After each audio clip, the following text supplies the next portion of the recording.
Magandang araw, ako po si JM De Jesus para sa Pasada Balita ngayong alas 12. Formal lang suspendido ang paniningil ng environmental fees sa Angeles City.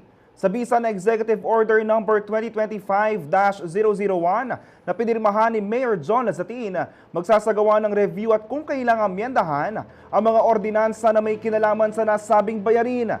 Nakasaad din sa kautusan ang pagtigil sa paniningil ng environmental fee o septage fee ng water utility companies sa mga mamamayan ng Syudad Angeles.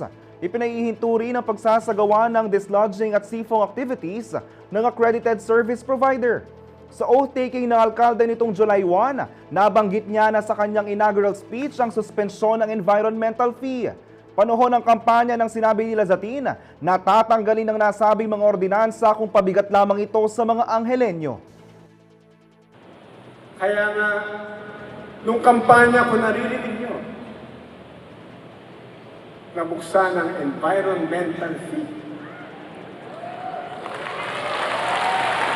Lagi natin pinoproblema ang environmental fee.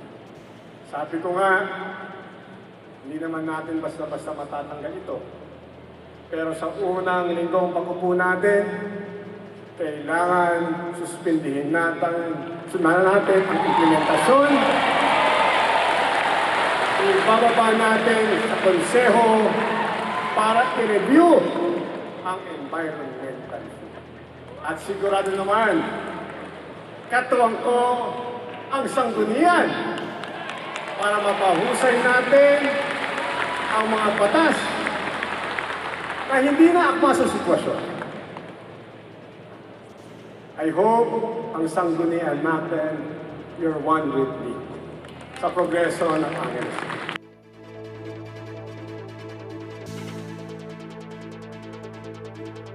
Abangan ang iba pang mga balita sa CLTV 36 News mamayang alas 6 ng gabi. Ako po si JM De Jesus, magandang araw po.